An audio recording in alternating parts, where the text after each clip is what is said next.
Hello friends, स्वागत है आप सबका आपके अपने यूट्यूब चैनल पर।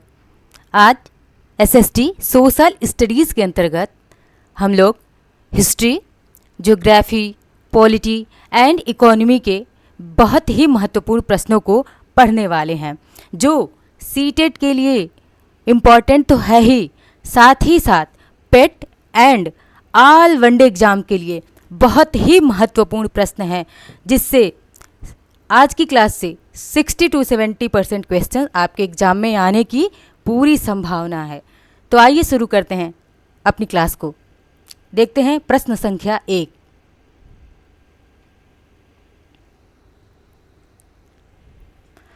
प्रश्न संख्या 1, नवपाषाण युग की शुरुआत हुई है। प्रश्न संख्या 1 कह रहा है कि नवपाषाण युग की शुरुआत कब हुई है। तो देखते हैं 10,000 साल पहले, ऑप्शन बी 12,000 साल पहले, सी 20,000 साल पहले, डी 1,00,000 साल पहले। तो क्या लगता है कौन सा आंसर सही होगा इसमें? आइए देखते हैं ऑप्शन ए। ऑप्शन ए क्या है हमारा राइट आंसर है। क्यों सही है ये भी देख लेते हैं। आज के 10,000 साल पहले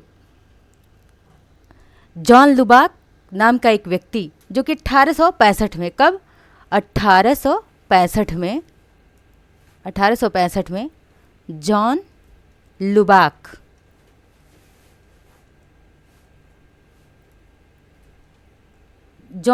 नाम का एक व्यक्ति था, जिसने क्या करा, इस नवपाषाण युग की खोज करी।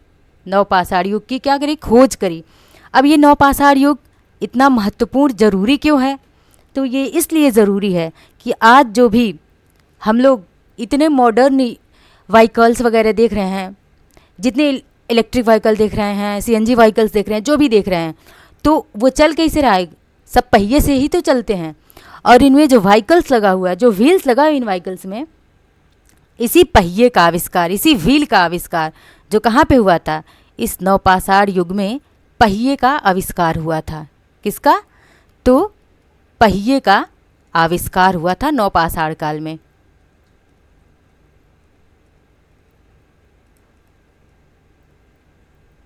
पहिए का आविष्कार किया गया था। इसी समय मृद भांड मिले थे। नवपाषाण काल में ही क्या मिले थे? मृद भांड की खोज करी गई थी नवपाषाण काल में। और इस नवपाषाण काल को किसने खोजा? तो जॉन लुबाक ने खोजा। कब खोजा? 1865 में जॉन लुबाक ने इसकी खोज करी थी। इस समय नवपाषाण युग में ही पॉलिश जो थे, पॉलिशदार हथियार मिले थे, चिकने हथियार मिलते थे, पत्थर के ही मिलते थे, बट कैसे? पॉलिशदार हथियार मिलते थे। आइए अब चलते हैं दूसरे प्रश्न पर। वह स्थान जहाँ के स्त्री पुरुषों ने गेहूँ, जौ और भेड़ बकरी पालना सबसे पहले सीखा था। पूछ रहा है कि वह स्थान कौन सा है कि जहाँ सबसे पहले गेहूं की खोज हुई, गेहूं उगाया गया, जौ को उगाया गया, भेड़ बकरियों को पाला गया, वो कौन सा स्थान था? तो देखते हैं मोहनजोदड़ो, मेहरगढ़, कोल्डिहवा, ये कोल्डिहवा और चिरांद। तो मोहनजोदड़ो को हम क्या कहते हैं? ये कहाँ पे है? तो ये वर्तमान पाकिस्तान में है मोहनजोदड़ो। और क्या है मोहनजोदड़ो को हम क्या कहते हैं? तो इसे हम कहते हैं मृतकों का टीला। मोहनजोदड़ो क्या है? तो मृतकों का टीला इसे कहा जाता है, मोहनजोदड़ो को मृतकों का टीला। मेहरगढ़ कहाँ पे है?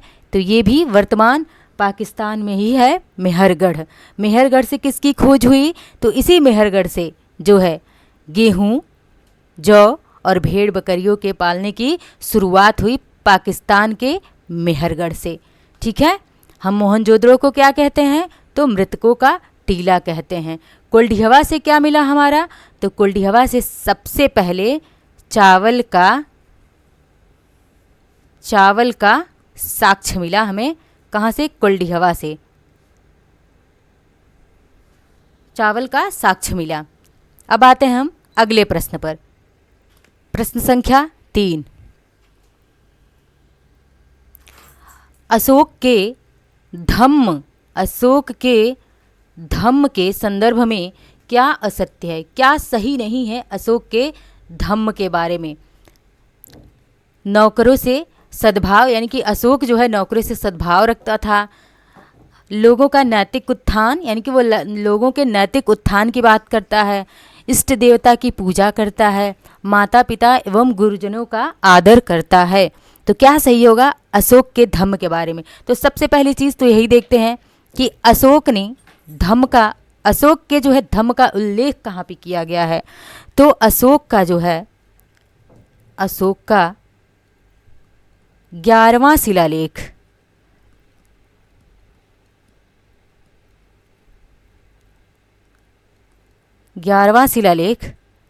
इसमें धम्म की बात करी गई है। किसकी बात करी गई है? धम्म की बात करी गई है। अगर देखा जाए तो अशोक ने कुल 14 शिलालेखों का निर्माण करवाया था, उसमें 11वां शिलालेख में जो है इसने धम्म की बात करी है। ठीक है। और धम्म में क्या कहा गया कि धम्म के बारे में क्या सत्य नहीं है। तो वो क्या करता था? नौकरों से सद्भाव रखता था, लोगों का नैतिक उत्थान की कामना करता है, माता पिता एवं गुरुजनों के आदर की बात करी गई है इन शिलालेखों में, लेकिन इष्ट देवता की पूजा की बात नहीं करी गई है। अशोक किस धर्म को मानता था? तो शुरुआत में तो ये सूर्य देवता की पूजा करता था, लेकिन बाद में यह बौद्ध धर्म को मानने लगा। अशोक जो है बौद्ध धर्म को मानने लगा और इसने, अशोक ने इसका एक पुत्र और एक पुत्री, जिसको पुत्र का नाम, पुत्र और पुत्री, जो कि पुत्री का नाम क्या था? संघमित्रा था। और इसको कहाँ भेजा? श्रीलंका भेजा था। किसके लिए? तो बौद्ध धर्म के प्रचार के लिए भेजा था श्रीलंका। तो इसमें क्या हुआ? ऑप्शन 3 हमारा, सी हमारा क्या हुआ? सही हुआ। आते हैं अब अगले प्रश्न पर। प्राचीन तमिल रचनाओं को संगम साहित्य कहा जाता है। क्यों? क्यों कहा जाता है? जो प्राचीन तमिल रचनाएं हैं इनको संगम साहित्य क्यों कहा जाता है? इन्हें संगम इसलिए कहा गया कि कवियों का सम्मेलन होने के कारण। कि क्या यह जो संगम साहित्य है यह कवियों का एक सम्मेलन है, या राजाओं का एक सम्मेलन है, या व्यापारियों का एक सम्मेलन है? क्या है ये संगम साहित्य?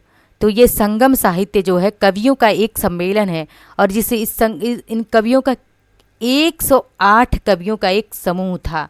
108 कवियों का एक समूह था जिसे संगम साहित्य कहा जाता था। और जब इन कवियों का सम्मेलन होता था तो उसे हम संगम साहित्य कहते थे। और ये भाषा इनकी क्या होती थी? जैसा कि दिया ही है कि तमिल रचना, मतलब भाषा इनकी कैसी होती थी? तमिल भाषा ही होती थी।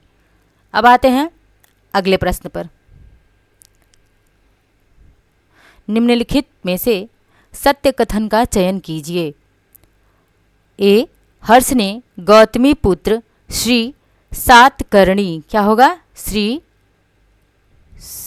सातकर्णी, ये सातकर्णी जो कि इनकी माता का नाम गौतमी था, अपने नाम के आगे ये लोग अपनी माता का नाम लगाया करते थे।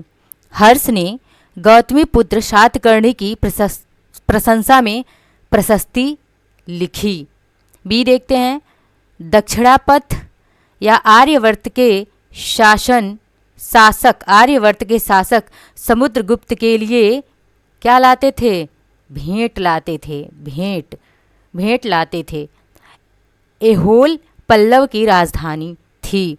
इसमें से कौन सा एक कोई सही होगा, बाकी 3 गलत होंगे। कौन सा सही है देखते हैं। आइए देखते हैं क्या सही होगा। तो हर्ष ने प्रयाग प्रशस्ति किसके लिए लिखा था? हर्ष ने जो है प्रयाग प्रशस्ति, हर्ष ने नहीं, प्रयाग प्रशस्ति जो है किसने? हरिसेन ने लिखा था। किसने लिखा था? तो इस प्रयाग प्रशस्ति को मैं यहाँ लिखती हूँ, प्रयाग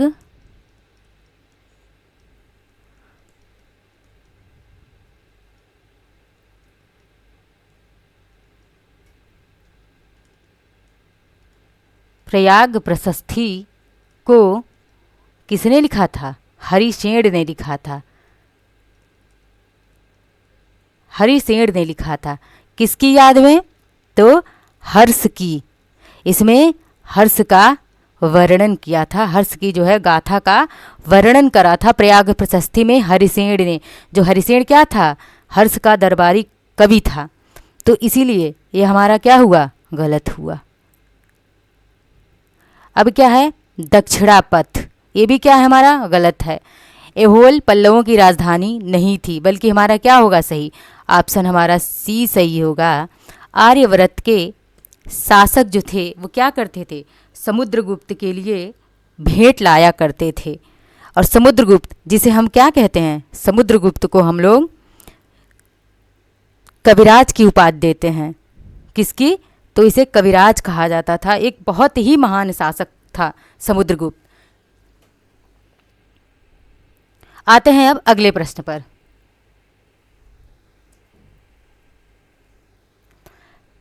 सालभोग नामक भूमि किस प्रयोजन हेतु दी जाती थी? जो सालाभोग नाम की चोल काल में ये दिया जाता था। किस काल में दिया जाता? सालाभोग नामक भूमि तो चोल काल में दिया जाता था। चोल काल में सालाभोग नामक भूमि दी जाती थी। अब ये क्या था? तो ब्राह्मणों को उपहार में दिया जाता था, मंदिर को उपहार में दी गई भूमि थी, या किसी विद्यालय के रखरखाव के लिए दी गई भूमि, या जैन संस्थाओं को दान में दी गई भूमि। तो सालाभोग जो है किस प्रयोजन हुए दी जाती थी भूमि, और चोल किस काल में दिया जाता था? तो चोल काल में दिया जाता था। और ये किसके लिए? विद्यालय के रखरखाव के लिए। जो हमारे उस समय विद्यालय थे चोल काल में, उनके रखरखाव के लिए दी गई भूमि को क्या कहा जाता था? तो सालाभोग कहा जाता था। ठीक है, आगे आते हैं अगले प्रश्न पर। इब्न बतूता कहाँ का रहने वाला था? इब्न बतूता जो है वो कहाँ का रहने वाला था? मोरक्को, मिस्र, पुर्तगाल या फिर फारस का? तो इब्न बतूता ने किसकी रचना करी थी? इसकी सबसे फेमस रचना है जो बहुत बार पूछा गया है परीक्षाओं में। इब्न बतूता की फेमस बुक है रेहला। रेहला की रचना इब्न बतूता ने करी। और ये कहाँ का रहने वाला था? तो इब्न बतूता जो है मोरक्को का रहने वाला था। आते हैं अब अगले प्रश्न पर। अलाउद्दीन खिलजी ने बाजार नियंत्रण हेतु कौन सा कदम नहीं उठाया था? इससे पता चलता है कि बाजार नियंत्रण यानी कि एक प्रणाली थी, बाजार नियंत्रण प्रणाली, जिसकी शुरुआत किसने करी? अलाउद्दीन खिलजी ने करी थी। और इस बाजार नियंत्रण के लिए इसने कौन सा कदम नहीं उठाया? तो दीवाने रियासत की नियुक्ति करी थी। सही बात है कि अलाउद्दीन खिलजी ने दीवाने रियासत की नियुक्ति करी, सहना की नियुक्ति करी जिसे सहनाए मंडी कहा जाता था, दीवाने मुस्तखराज की नियुक्ति करी। क्या नहीं करा था? तो इसने ऑप्शन सी देखते हैं। एक ऑप्शन देखिए टाइप नहीं हो पाया है। ऑप्शन सी क्या है? दीवाने मुस्तखराज की नियुक्ति जो है इसने बाजार नियंत्रण के लिए नहीं करी थी। अलाउद्दीन खिलजी ने बाजार नियंत्रण के लिए किसकी नियुक्ति नहीं करी थी? किसके लिए कदम नहीं उठाया था? तो दीवाने मुस्तखराज की नियुक्ति इसने नहीं करी थी। जबकि दीवाने रियासत की नियुक्ति करी थी, दीवाने सहना या सहनाए मंडी की नियुक्ति करी थी बाजार नियंत्रण के लिए।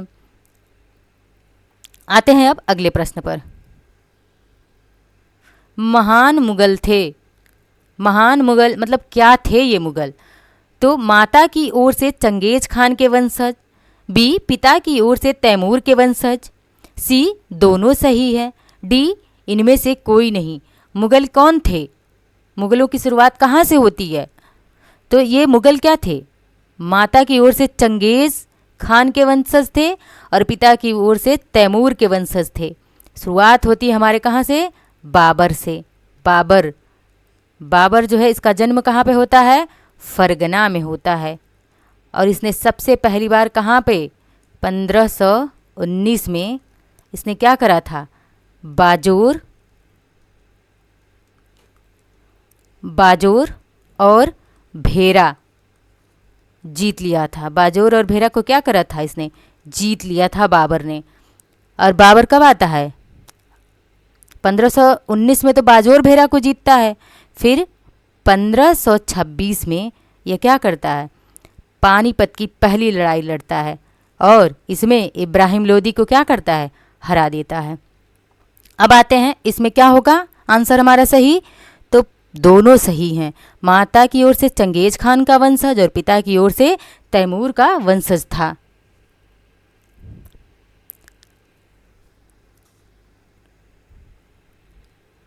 दसवां प्रश्न है, शेर खान मतलब शेर शाह की बात हो रही है, जिस शेर शाह इसके बचपन का नाम क्या था? बचपन का नाम फरीद था। फरीद। तो शेर शाह ने हुमायूं को 2 युद्धों में हराया। वे कौन कौन से 2 युद्ध हैं जिसमें शेर शाह ने हुमायूं को हराया था? ए है चौसा या कन्नौज का युद्ध, बी सरहिंद या गौड़ का युद्ध, सी कन्नौज या सरेपुल का युद्ध, डी चौसा एवं सरहिंद का युद्ध। किन 2 युद्धों में शेर शाह ने हुमायूं को हराया था? तो आइए देखते हैं ऑप्शन ए हमारा क्या है? सही आंसर है। अब चौसा का युद्ध कब हुआ? तो चौसा का युद्ध जो है 1539 में चौसा का युद्ध लड़ा शेर शाह और हुमायूं के बीच। किसके बीच हुआ था? तो शेर शाह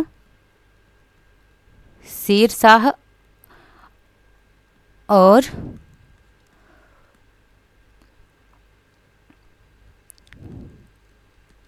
हुमायूं के मध्य हुआ था। ठीक है, शेर शाह और हुमायूं के मध्य चौसा का युद्ध लड़ा गया, जिसमें शेर शाह की जीत होती है और हुमायूं हार जाता है।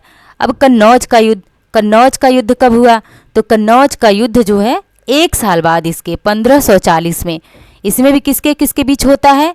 तो शेर शाह और हुमायूं के बीच होता है, जिसमें शेर शाह विजयी होता है। शेर शाह जो है विजयी होता है और हुमायूं की हार होती है। शेर शाह जीत गया और हुमायूं की हार हुई। आते हैं अगले प्रश्न पर।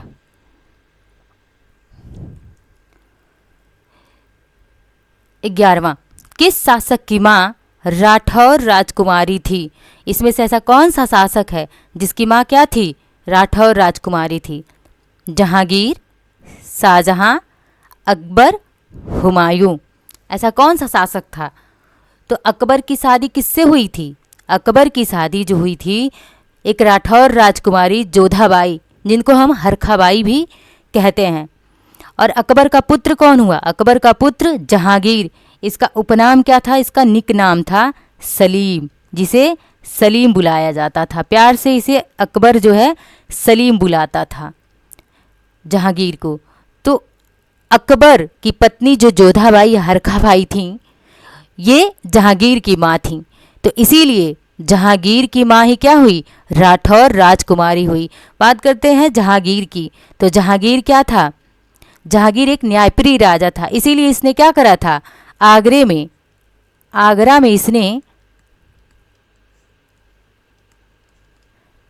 न्याय की जंजीर लगवाई।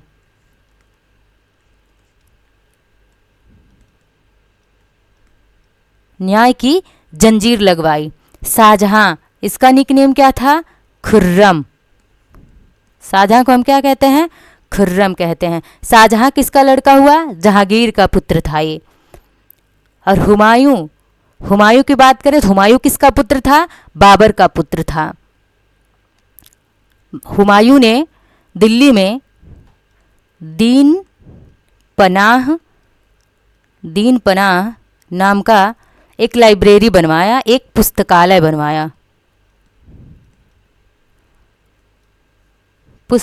बनवाया और इसी दीन पनाह पुस्तकालय की सीढ़ियों से लड़खड़ाकर गिरा और इसकी मृत्यु हो गई हुमायूं की। अब आते हैं अगले प्रश्न पर। निम्नलिखित सूचियों को सुमेलित कीजिए। अब देखते हैं दीवानी, शेरे मैसूर, रानी चेन्नम्मा और सिपाही, ये किससे संबंधित है? तो दीवानी क्या था? दीवानी एक भू राजस्व वसूल करने का अधिकार था। शेरे मैसूर किसे कहा जाता है? तो शेरे मैसूर टीपू सुल्तान को कहा जाता है। टीपू सुल्तान ने क्या करा था? जैकोबिन क्लब का ये सदस्य बने थे।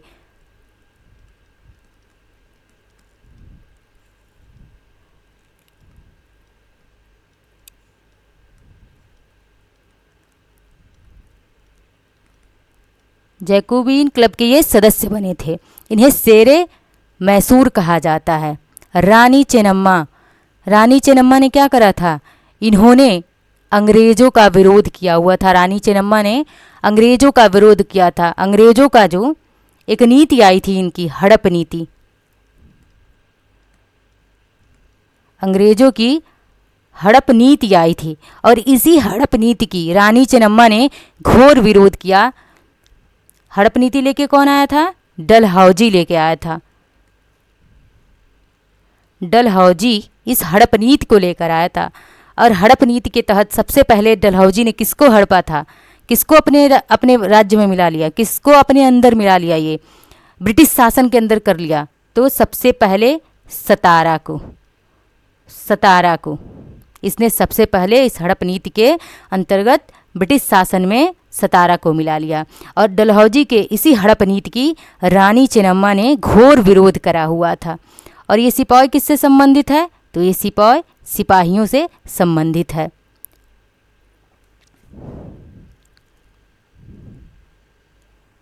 आते हैं अगले प्रश्न पर। 1857 के विद्रोह के पश्चात क्या नहीं हुआ? 1857 का विद्रोह इतिहास में एक बहुत बड़ा ही विद्रोह था और कह रहा है कि इसके पश्चात क्या नहीं हुआ। तो देखते हैं। कंपनी के सभी अधिकार ब्रिटिश साम्राज्य के हाथ में चले गए। बी, एक सहकारी संस्था इंडिया काउंसिल की नियुक्ति की गई। सी, सेना में अवध के लोगों को वरीयता दी गई। डी, मुसलमानों की ज़मीन और संपत्ति बड़े पैमाने पर जब्त कर लिए गए। इसमें से क्या नहीं हुआ? 57 का जब विद्रोह हुआ था तो इसमें कंपनी के सभी अधिकार ब्रिटिश साम्राज्य के हाथ में चले गए थे और एक सहकारी संस्था यानी कि इंडिया काउंसिल की भी स्थापना उस वक्त की गई थी और मुसलमानों की ज़मीन को भी क्या किया गया था? उनकी संपत्ति को जब्त कर लिया गया था। लेकिन सेना में अवध के लोगों को वरीयता नहीं दी गई क्योंकि 57 के विद्रोह में अवध के सैनिकों ने खुलकर विरोध किया था अंग्रेजों का। इसीलिए सेना में अवध के लोगों को सैनिक के रूप में नहीं भर्ती किया जाता था, उनको वरीयता नहीं दी जाती थी। ऑप्शन सी हमारा क्या होगा? सही आंसर होगा। क्वेश्चन संख्या 14। 19वीं सदी में ज्योतिबा फूले के सत्यशोधक समाज ने क्या प्रयास किया था? यहाँ पे एक और क्वेश्चन बन सकता है कि सत्यशोधक समाज की स्थापना किसने की?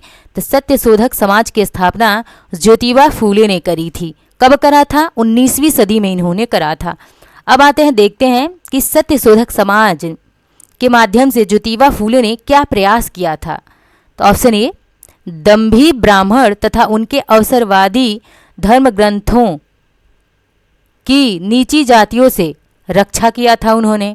बी, जाति प्रथा पर आक्रमण किया।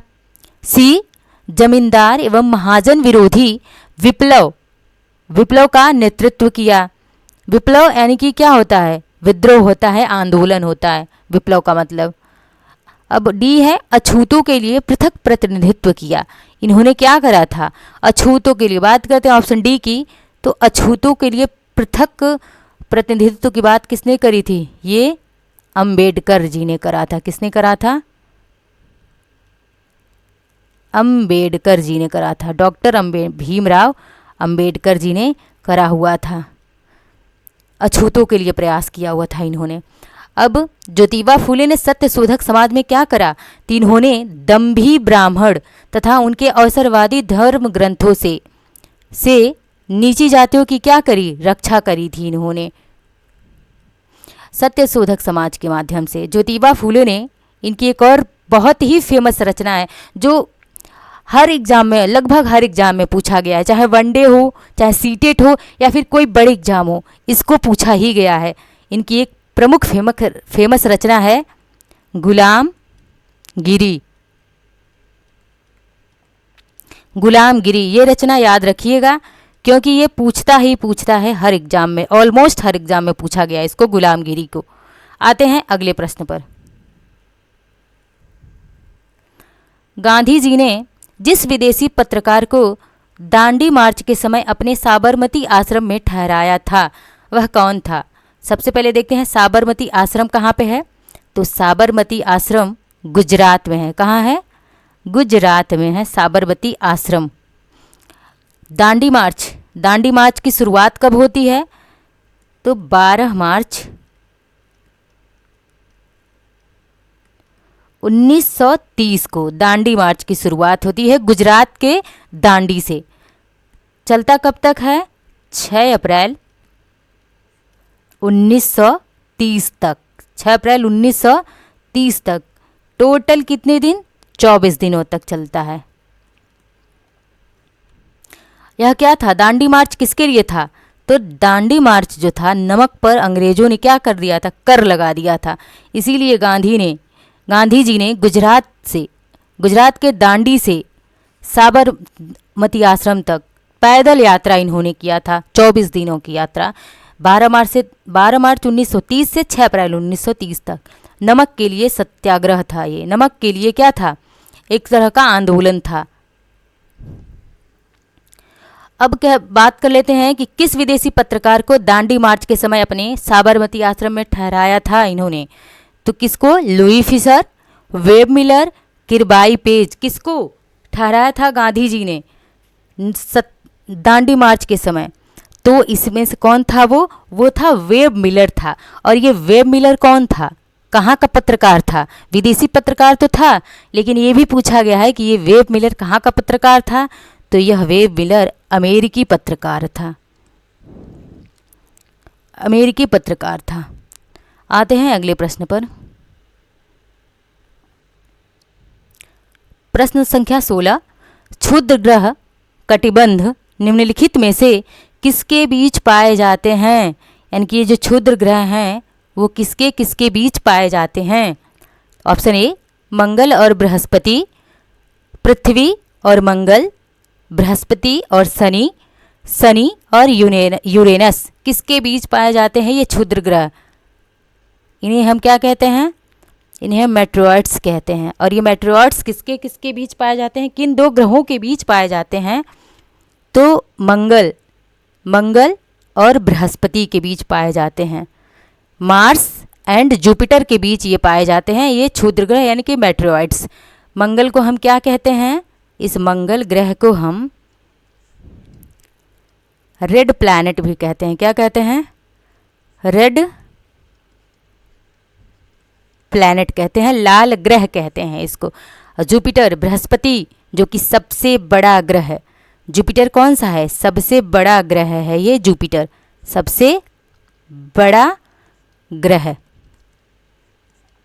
और इस शनि की बात कर लेते हैं। शनि, तो शनि का सबसे ज़्यादा अगर सैटेलाइट किसके हैं? तो सबसे ज़्यादा सैटेलाइट की बात करें तो शनि के पास है सबसे ज़्यादा उपग्रह। सैटेलाइट कहिए, मून कहिए या फिर उपग्रह कहिए, किसके पास हैं? टोटल 82 उपग्रह या सैटेलाइट हैं शनि के। आते हैं अब अगले प्रश्न पर।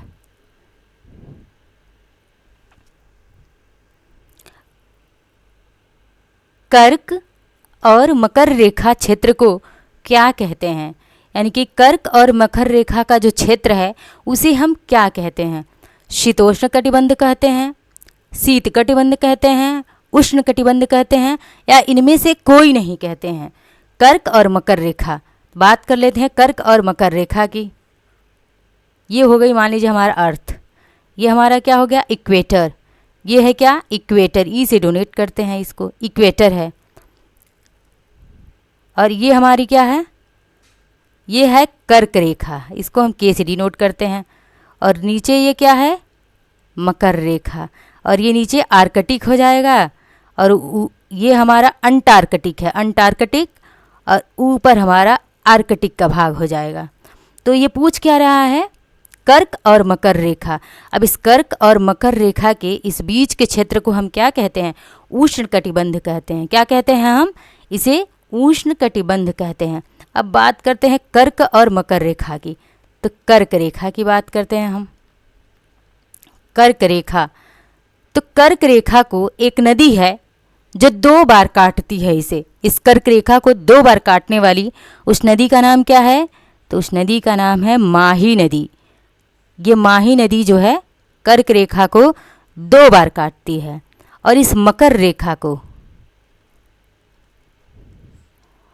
इस मकर रेखा को एक नदी है लिम्पोपो, लिम्पोपो नदी, ये इसे 2 बार काटती है लिम्पोपो नदी, किसे, मकर रेखा को।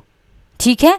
और ऊपर का जोन हमारा क्या है, आर्कटिक का जोन है, जो कि यहाँ पे आइस जमा रहता है। और ये अंटार्कटिक का जोन है, अंटार्कटिका है हमारा, अंटार्कटिका। यहीं अंटार्कटिका के दक्षिणी जोन में क्या हुआ है, ओजोन में, ओजोन लेयर में होल पाया गया है। आते हैं अब अगले प्रश्न पर।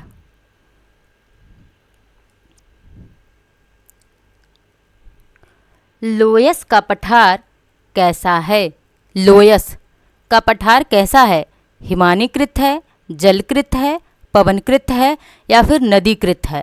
तो सबसे पहले हम बात करते हैं ये लोयस, लोयस होता क्या है, लोयस किससे बनता है। तो लोयस बनता किससे है, तो देखते हैं एक एक ऑप्शन को हम एक्सप्लेन करते हैं कि एक एक ऑप्शन को। सबसे पहले हम क्या देखते हैं, हिमानी को देखते हैं। हिमानी क्या बनाती है, ये जो है हिमानी कौन कौन सी संरचनाएं बनाती है। तो हिमानी जो है यू आकार की घाटी बनाती है,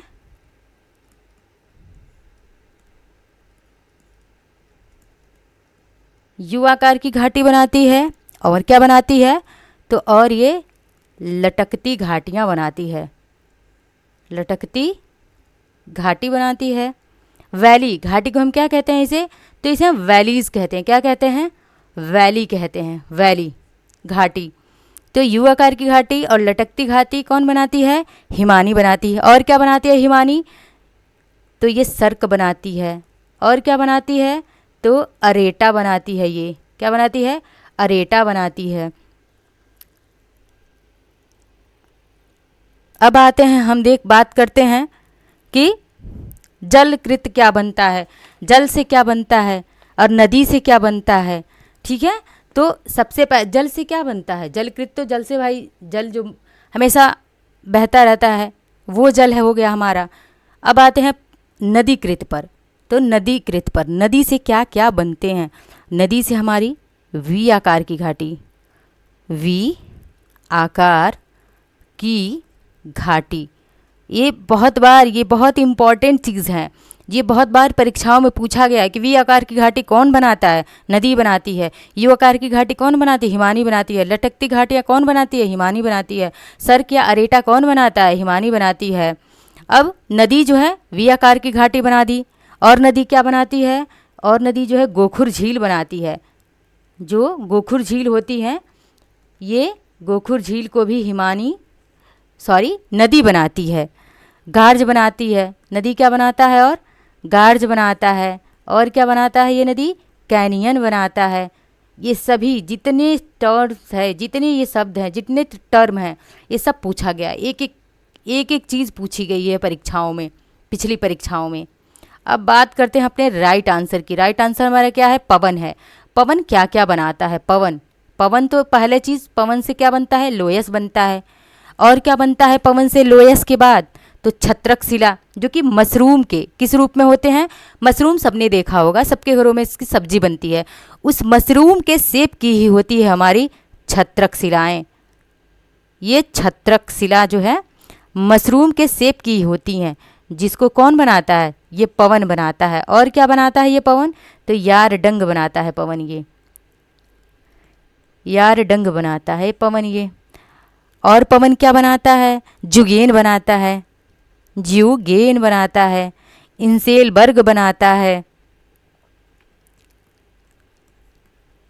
इंसेलबर्ग यानी कि छत्रक शिला, यारडंग, जुगेन, इंसेलबर्ग, इन सबको कौन बनाता है? पवन बनाता है, पवन। यू आकार की घाटी, लटकती घाटी, सर्क अरेटा, हिमानी बनाती है। वी आकार की घाटी, गोखुर झील, गार्ज और कैनियन कौन बनाता है? नदी बनाती है। हम थोड़ा प्रश्नों में समय ले रहे हैं एक एक ऑप्शन को समझाने के लिए, क्योंकि समय बहुत ही कम है आप लोगों के एग्जाम के लिए, इसीलिए हम चाहते हैं कि ऑप्शन के माध्यम से ज़्यादा इन्फॉर्मेशन आप तक डिलीवर की जाए। चलिए आगे चलते हैं। क्षोभ मंडल में तापमान कैसा रहता है? क्षोभ मंडल में तापमान कैसा रहता है? ऊंचाई के साथ घटता है, ऊंचाई के साथ बढ़ता है, अपरिवर्तित रहता है, पहले घटता है फिर बढ़ता है। तो क्षोभ मंडल, सबसे पहले बात करते हैं इस क्षोभ मंडल की। तो ये क्षोभ मंडल पाया कहाँ जाता है? क्षोभ मंडल जो है ट्रोपोस्फेयर में कहाँ पाया जाता है? तो ये ट्रोपोस्फेयर में पाया जाता है ये क्षोभ मंडल, ठीक है। और इस ट्रोपोस्फेयर के ऊपर कौन सा होता है? तो स्ट्रेटोस्फेयर होता है, स्ट्रेटोस्फेयर होता है, यानी कि समताप मंडल होता है। स्ट्रेटोस्फेयर यानी कि समताप मंडल। और इस ट्रोपोस्फेयर में हमारा क्या पाया जाता है? क्षोभ मंडल पाया जाता है, क्षोभ मंडल। और इसकी क्या होता है इसमें तापमान? ऊंचाई के साथ, जो हम ऊंचाई पे जाते हैं यहाँ पे, तो ऊंचाई के साथ क्या होता है? तापमान बढ़ता रहता है। और इसी क्षोभ मंडल में जितनी भी मौसमी घटनाएं होती हैं, जितनी मौसमी घटनाएं, जैसे मौसमी घटनाओं में जैसे वर्षा, आंधी, तूफान, ये सभी, ओले, वर्षा हो गया, आंधी, तूफान, ये सब कहाँ पे होते हैं? तो ये सभी मौसमी घटनाएं हैं जो क्षोभ मंडल में पाई जाती हैं। और क्षोभ मंडल कहाँ पाया जाता है? किस स्फीयर में पाया जाता है क्षोभ मंडल? तो ये क्षोभ मंडल ट्रोपोस्फेयर में पाया जाता है। अब आते हैं अगले प्रश्न पर।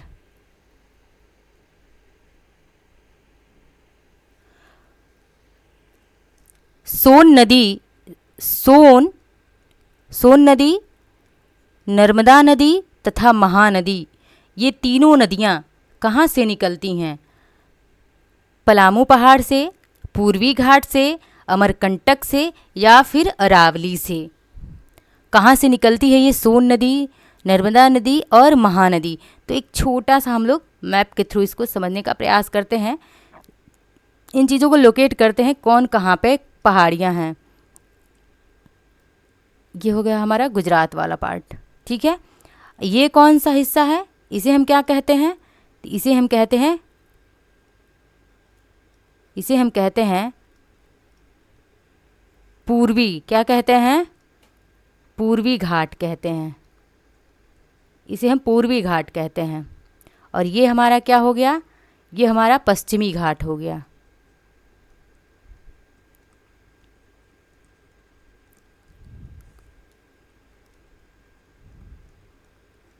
ये है पश्चिमी घाट। और यहाँ पर ये जो हमारा मध्य प्रदेश का एरिया है, ये मध्य प्रदेश, और यहाँ पे छत्तीसगढ़, यहीं पर हमारा क्या पाया जाता है? अमरकंटक की पहाड़ियाँ पाई जाती हैं। यहाँ पर क्या है? अमरकंटक है, ठीक है।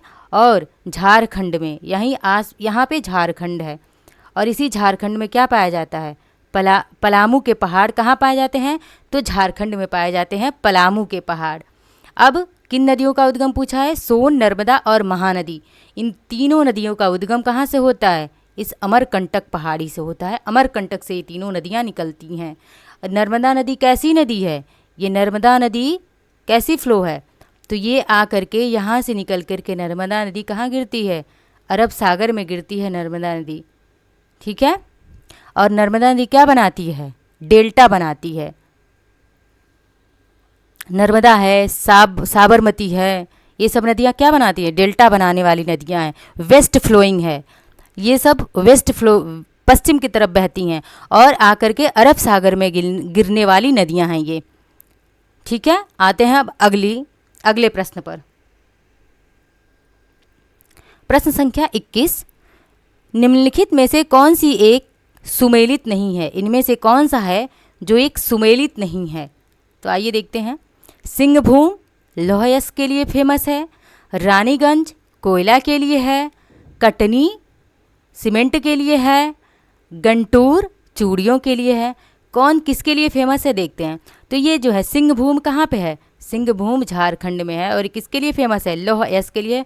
और इस प्रश्न को, इस ऑप्शन को ही आप लोग एकदम अच्छे से तैयार करिए। ये ऑप्शन नहीं समझिए, एक प्रश्न है, एक क्वेश्चन है कि मिलान करने के लिए आता है, मैचिंग के लिए। एक तरफ लौह अयस्क दे देगा और एक तरफ जो है जिले दे देंगे या फिर राज्य दे देगा। ये सिंहभूम जिला है झारखंड का, जो फेमस किसके लिए है? लौह अयस्क के लिए है। और ये रानीगंज किसके लिए फेमस है? कोयले के लिए। और ये प्रश्न पूछा भी गया है पिछली परीक्षाओं में। कटनी, ये मध्य प्रदेश का कटनी किसके लिए फेमस है? तो सीमेंट के लिए फेमस है मध्य प्रदेश का कटनी। और ये गंटूर कहाँ पे है? गंटूर आंध्र प्रदेश में है। और आंध्र प्रदेश का गंटूर किसके लिए फेमस है? चूड़ियों के लिए नहीं। चूड़ियों के लिए कौन सा फेमस है? तो यूपी का फिरोज़ाबाद। चूड़ियों के लिए यूपी का फिरोज़ाबाद फेमस है। चूड़ियों के लिए फिरोज़ाबाद जो है, यूपी का फिरोज़ाबाद चूड़ियों के लिए फेमस है। यही हमारा क्या है? सुमेलित नहीं है। आते हैं प्रश्न संख्या 22। अम्लीय वर्षा का कारण क्या है? अम्ल वर्षा यानी कि एसिड रेन, इसका कारण क्या है? किन दो गैसों के मिलने से अम्ल वर्षा होती है?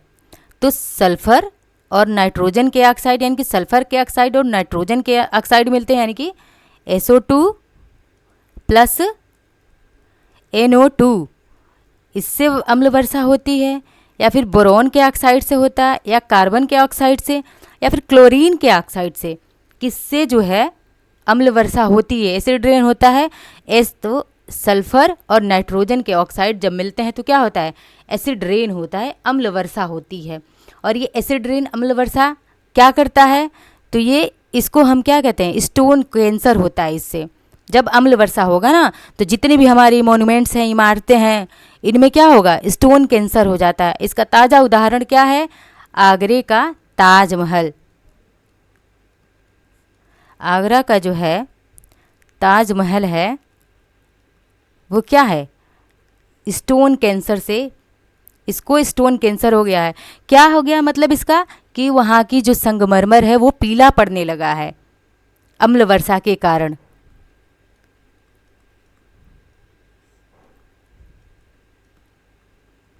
स्टोन कैंसर हो गया है।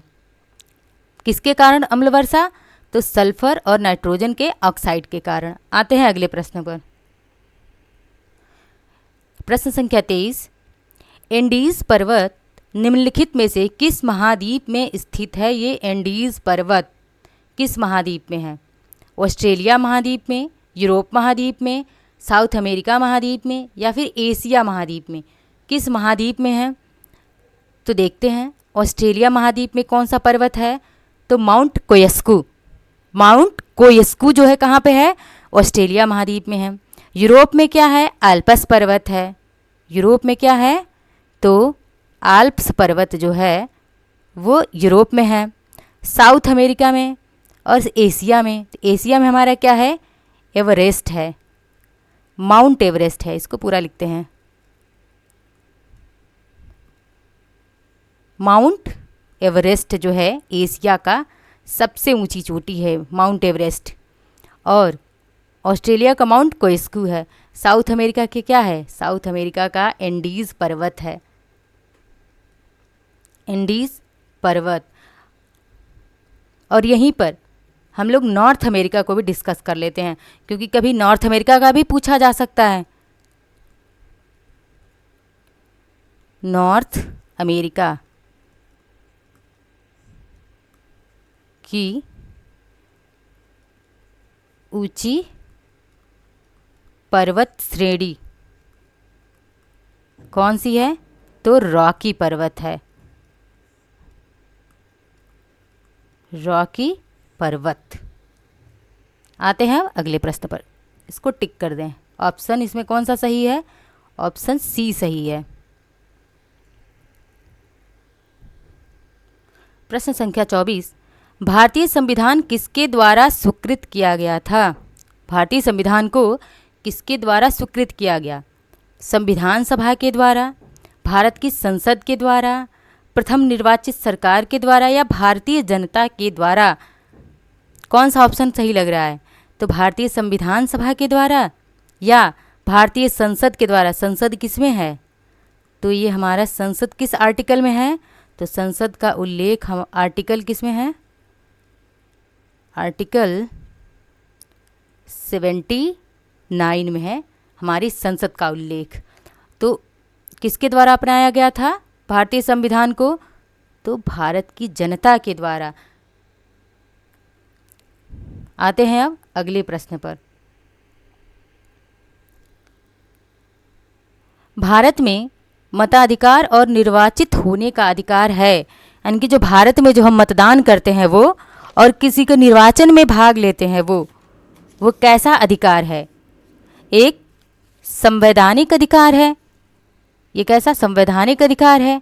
मूल अधिकार है? विधिक अधिकार है? या इसमें से कोई नहीं? तो बात करते हैं विधिक अधिकार की। विधिक अधिकार की, ठीक है। तो मताधिकार हमारा विधिक अधिकार भी नहीं है। मूल अधिकार हमारे कितने हैं? मूल अधिकार और मूल कर्तव्यों की बात की जाती है तो हमारे मूल अधिकार कितने हैं? 6 हैं। पहले कितने थे? 7 थे। 7वां हमारा कौन था? पहले हमारा 7वां था वित्तीय अधिकार, ठीक है। कैसा था? कौन सा था 7वां? वित्तीय। लेकिन इसको 44वें संविधान संशोधन के तहत जो है क्या करा गया था? 7वें वित्तीय अधिकार को हटा दिया गया 44वें संविधान संशोधन के तहत। हमारे मूल अधिकार 6 हो गए। और मताधिकार क्या है? कौन सा अधिकार है? और निर्वाचित होने का अधिकार हमारा यह एक संवैधानिक अधिकार है।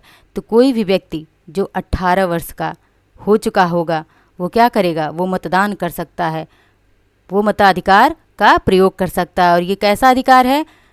तो एक संवैधानिक अधिकार है। अब आते हैं अगले प्रश्न पर। मौलिक अधिकार निम्न में से कौन सी स्वतंत्रता नहीं है? यानी कि मौलिक अधिकार, कौन सी स्वतंत्रता जो है इनमें से मौलिक अधिकार के अंतर्गत नहीं आती है? तो ये स्वतंत्रता की बात कहाँ पे करी गई है? स्वतंत्रता की बात किस में करी गई है? तो मौलिक अधिकारों में। मैंने बताया अभी पिछले प्रश्न में कि कितने मौलिक अधिकार हैं हमारे?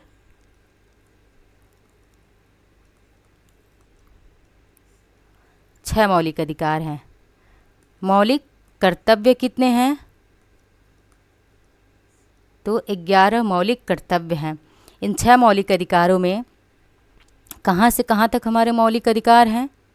12 से लेकर के 35 तक मौलिक अधिकारों की चर्चा की गई है, जिसमें स्वतंत्रता का अधिकार कहाँ पे आता है? तो ये आता है आर्टिकल 19 में। आर्टिकल 19 में आता है स्वतंत्रता का अधिकार, जिसमें क्या क्या दिया हुआ है? विचार अभिव्यक्त करने की आज़ादी है, शांतिपूर्ण प्रदर्शन करने की आज़ादी है, धरना करने की आज़ादी है, लेकिन कौन सा नहीं है? तो हड़ताल करने की आज़ादी। यही क्या है? हमारा राइट आंसर है। हमें हड़ताल करने की कहीं भी आज़ादी नहीं है।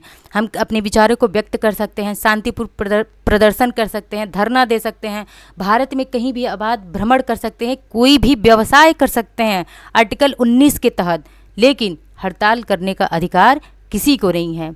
आते हैं अगले प्रश्न पर। राष्ट्रपति के निर्वाचन में कौन कौन भाग लेता है? प्रश्न संख्या 27 कह रहा है कि राष्ट्रपति के निर्वाचन में जो है कौन कौन भाग लेते हैं। आइए देखते हैं।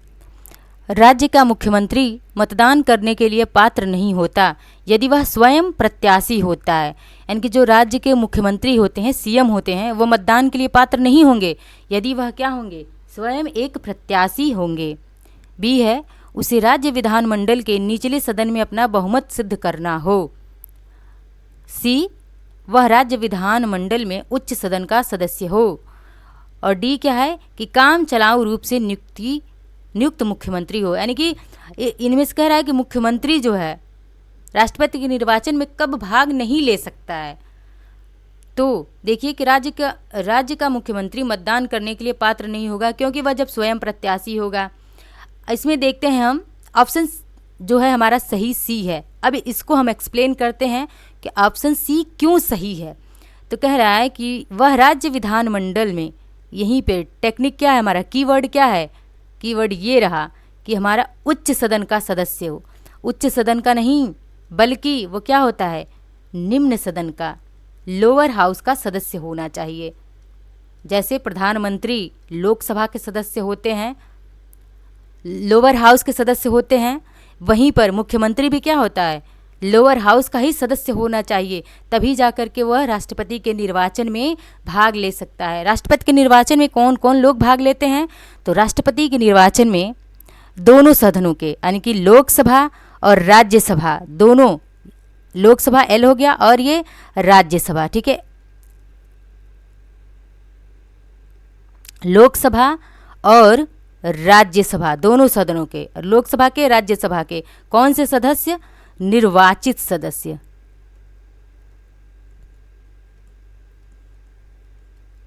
लोकसभा और राज्यसभा के निर्वाचित सदस्य ही क्या होते हैं, भाग लेते हैं राष्ट्रपति के निर्वाचन में, मनोनीत नहीं। जितने भी मनोनीत सदस्य होते हैं, मनोनीत सदस्य होते हैं, वो भाग नहीं लेते हैं राष्ट्रपति के निर्वाचन में। क्यों? क्योंकि इनका मनोनयन राष्ट्रपति ही करता है, तो इसीलिए वो तो राष्ट्रपति के फेवर में ही मतदान करेंगे, तो इसलिए उन निर्वाचित सदस्यों को ही लिया जाता है, मनोनीत सदस्यों को नहीं। और इसके अलावा दिल्ली और पुदुचेरी के निर्वाचित सदस्य क्या होते हैं, भाग लेते हैं। और मुख्यमंत्री भाग तो लेता है, लेकिन जब वह निम्न सदन का, किसका, निम्न सदन का सदस्य हो, ना कि उच्च सदन का सदस्य हो। ये कीवर्ड्स हैं, इन सबको कीवर्ड्स को याद रखिए ताकि प्रश्न सही करने में बहुत ही हेल्प करते हैं ये। प्रश्न संख्या 28, संसद की मंजूरी से राष्ट्रीय आपातकाल प्रभावी रह सकता है, यानी कि संसद की मंजूरी से राष्ट्रीय आपातकाल कितने टाइम तक प्रभावी रह सकता है, अधिक से अधिक 1 वर्ष तक, अधिक से अधिक 3 वर्ष तक, अधिक से अधिक 6 माह तक, या फिर अनिश्चित काल तक। तो बात करते हैं हम राष्ट्रीय आपातकाल की, ठीक है, आपातकाल की बात करते हैं कि किस आर्टिकल में है ये आपातकाल। आपातकाल जो है किस में है, तो आर्टिकल 352 बात किसकी करता है, ये 352 राष्ट्रीय आपात की बात करता है। राष्ट्रीय आपात लगाता कौन है, तो राष्ट्रपति लगाते हैं राष्ट्रीय आपात को, ठीक है। और एक होता है हमारा 356, इसे हम क्या कहते हैं, राष्ट्रपति शासन कहते हैं। राष्ट्रपति शासन जो राज्यों में क्या होता है, राज्यों में लॉ एंड ऑर्डर जब अनकंट्रोल्ड हो जाता है तब राष्ट्रपति शासन को लगाया जाता है राज्यपाल की सिफारिश पर। एक और आता है हमारा आर्टिकल 360, ये क्या है, वित्तीय आपात की बात करता है। आर्टिकल 360 जो है वित्तीय आपात की बात करता है, जो अब तक सौभाग्य से भारत में एक बार भी नहीं लगाया गया है वित्तीय आपात को। तो संसद की मंजूरी से जो है राष्ट्रीय आपात को कब तक, तो 6 माह तक, फिर 6 माह के बाद संसद की मंजूरी से फिर 6 माह, फिर 6 माह, यानी कि 6 माह करके हम अनिश्चित काल तक इसको लगा सकते हैं। अब आते हैं अगले प्रश्न पर। निम्नलिखित में से वह कौन सा वर्ग है जिसको मुद्रास्फीति के कारण सबसे अधिक हानि होती है, यानी कि ऐसा मुद्रास्फीति के कारण जो है किस वर्ग को सबसे ज़्यादा हानि होती है। मुद्रास्फीति का मतलब क्या होता है, तो मुद्रास्फीति का सीधा सा मतलब है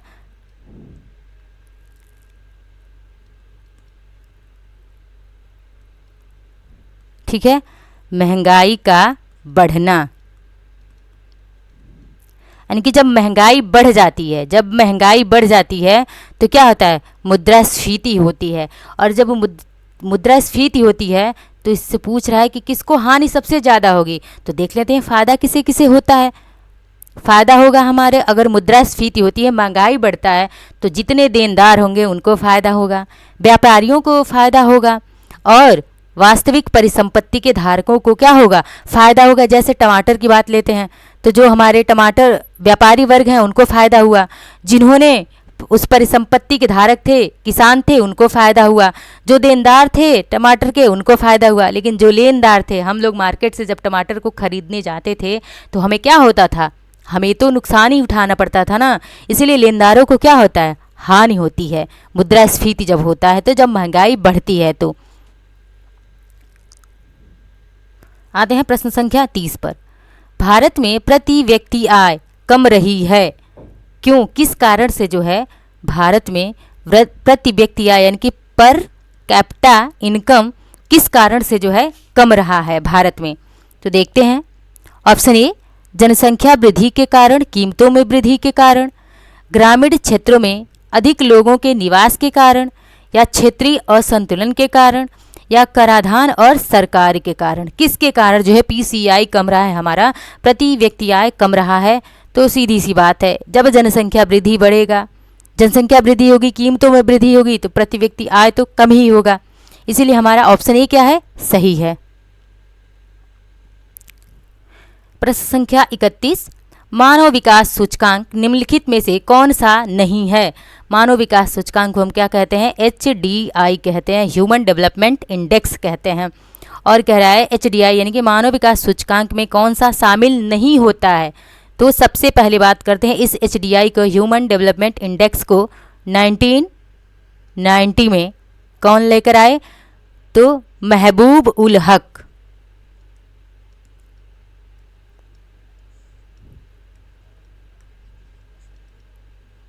महबूब उल हक और हमारे भारतीय एक अमर्त्य सेन, अमर्त्य सेन, इन दोनों ने क्या करा, इन दोनों ने ही क्या करा, HDI को 1990 में लेकर आए मानव विकास सूचकांक को। और उसमें किन किन, उसमें 3 चीज़ों का शामिल करा। और वो 3 चीज़ें कौन कौन सी थी, वो था राष्ट्रीय आय, शिक्षा का स्तर और जीवन संभाव्यता। पर गरीबी रेखा कहीं से शामिल नहीं था, गरीबी रेखा को शामिल नहीं किया गया। HDI में क्या क्या शामिल किया गया, राष्ट्रीय आय को, शिक्षा के स्तर को और जीवन के संभाव्यता को शामिल किया गया था। HDI को कौन लेकर आए, महबूब उल हक और अमर्त्य सेन 1990 में लेकर आए थे। आते हैं अगले प्रश्न पर। मंगला क्या है, ये मंगला वर्ड जो है ये क्या है मंगला। ए, चालक रहित विमान है, कम दूरी का प्रक्षेपास्त्र है, या कॉल बैंड मीथेन का भंडार है, या फिर राजस्थान में एक तेल का कुआं है। तो ये मंगला क्या है, तो मंगला न तो एक कोई विमान है और न ही कोई प्रक्षेपास्त्र है और न तो मीथेन, मीथेन का फॉर्मूला क्या होता है CH4, ना तो ये मीथेन का ही क्या है कोई भंडार है, बल्कि ये क्या है, एक कुआं है, तेल का कुआं है। कहाँ पे, राजस्थान में मंगला एक तेल का कुआं है। अब आते हैं अगले प्रश्न पर। बात मीथेन की, यहाँ पे 1 मिनट मीथेन की बात करते हैं। तो ये मीथेन का उत्पादन कहाँ कहाँ से होता है, ये EVS में पूछा जाता है इसको। तो ये धान के खेत से पाए जाते हैं। मीथेन का उत्सर्जन धान के खेत से, नम भूमि से और पशुओं की जुगाली से इस मीथेन गैस का उत्सर्जन होता है। अब आते हैं अगले प्रश्न पर। निम्नलिखित में से कौन सा समानता घटाने का उपाय नहीं है। कौन सा जो है समानता घटाने का उपाय नहीं है, न्यूनतम आवश्यकता, अर्थव्यवस्था का उदारीकरण, करारोपण या फिर भूमि सुधार। कौन सा है जो समानता घटाने का उपाय नहीं है। तो देखो, न्यूनतम आवश्यकता है, अर्थव्यवस्था का उदारीकरण है, करारोपण है, पर क्या नहीं है, तो भूमि सुधार नहीं है। अब आते हैं अगले प्रश्न पर। ध्वनि ऊर्जा को विद्युत ऊर्जा में परिवर्तित करने वाला यंत्र कौन सा है। ऐसा कौन सा यंत्र है इनमें से जो ध्वनि ऊर्जा को विद्युत ऊर्जा में परिवर्तित कर देता है। तो ऑप्शन ए, एम्पलीफायर, अलापक है, या माइक्रोफोन है, या फिर प्रेषित है। क्या है, कौन है जो क्या करता है, ध्वनि ऊर्जा को विद्युत ऊर्जा में कन्वर्ट कर देता है, बदल देता है। देखते हैं इसमें। ऑप्शन सी क्या है, माइक्रोफोन। माइक्रोफोन आजकल हर कोई यूज करता है। अब माइक्रोफोन क्या करता है, इस ध्वनि ऊर्जा को विद्युत ऊर्जा में क्या कर देता है, कन्वर्ट कर देता है, बदल देता है। एक और होता है हमारा क्या, डायनेमो होता है। डायनेमो क्या करता है,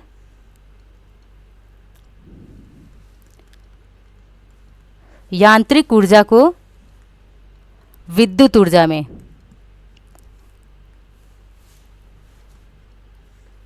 विद्युत ऊर्जा में बदलता है। कौन? डायनेमो बदलता है यांत्रिक ऊर्जा से विद्युत ऊर्जा में। और ये क्वेश्चन भी पूछा गया है पिछली परीक्षाओं में।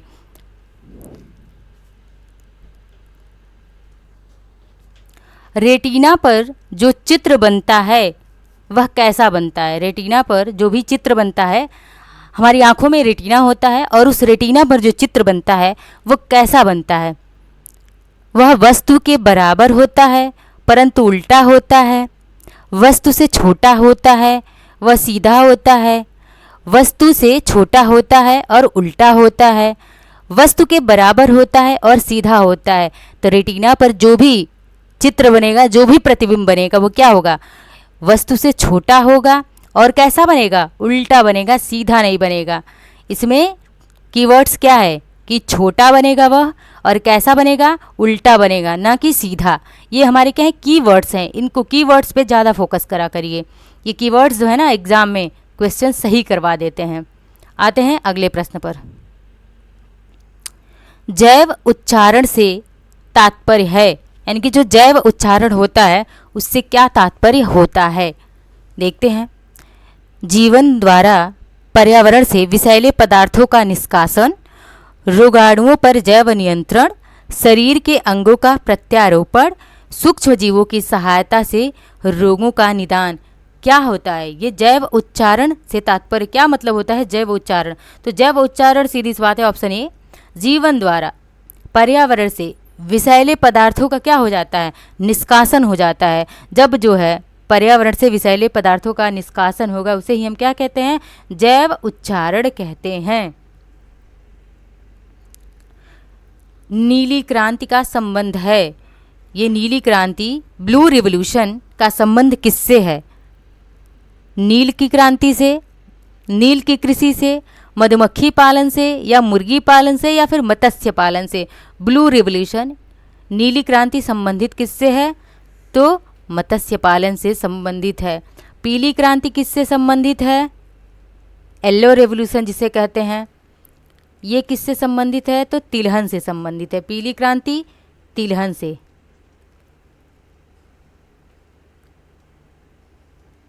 तिलहन से संबंधित है येलो रिवॉल्यूशन।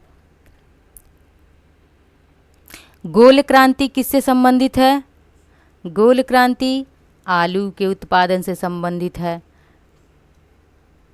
कृष्ण क्रांति किससे संबंधित है? कृष्ण क्रांति उर्वरक उत्पादन से है। उर्वरक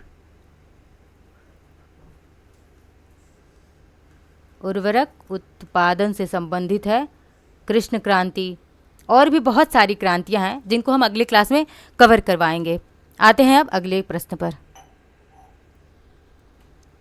वह योजना जिसे भारत सरकार की केंद्र प्रायोजित योजनाओं की सब्सिडी को सीधे लाभार्थियों के खाते में जमा कराने के लिए 1 जनवरी 2013 से प्रारंभ किया गया, वो कौन सी योजना है जिसको 1 जनवरी 2013 से प्रारंभ किया गया? सामुदायिक विकास योजना, बीमा योजना, प्रत्यक्ष लाभ हस्तांतरण योजना, या फिर इनमें से कोई नहीं? सामुदायिक विकास योजना की शुरुआत कब हुई थी? 1952 में इसकी शुरुआत हुई थी। 1952 में सामुदायिक विकास योजना की शुरुआत हुई थी। और 1 जनवरी 2013 को कौन सी योजना शुरू हुई थी? प्रत्यक्ष लाभ हस्तांतरण योजना की शुरुआत करी गई थी। अब आते हैं आज के अंतिम प्रश्न पर। गुलामों की देखभाल के लिए एक पृथक विभाग बनवाया किसने? जो है गुलामों की देखभाल के लिए एक पृथक विभाग की बात करी थी। बलबन ने, इल्तुतमिश ने, अलाउद्दीन खिलजी ने, या फिर फिरोज शाह तुगलक ने? किसने शुरुआत करी थी गुलामों की देखभाल के लिए? तो गुलामों की देखभाल के लिए एक विभाग बनवाया गया जिसका नाम क्या था? जिसका नाम था दीवान ए बंदगान। दीवाने बंदगान की स्थापना किसने करी? जिसने करा उसी ने गुलामों की देखभाल के लिए एक पृथक विभाग की स्थापना करी थी। तो बात करते हैं हम फिरोज शाह तुगलक की। फिरोज शाह तुगलक ने ही क्या करा था? दीवाने बंदगान की स्थापना करी थी, जो कि गुलामों की क्या करता था? देखभाल करता था।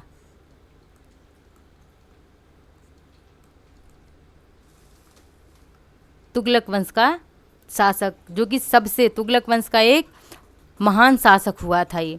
बात करते हैं बलबन की, तो बलबन को क्या कहा जाता है? बलबन ने क्या करा था?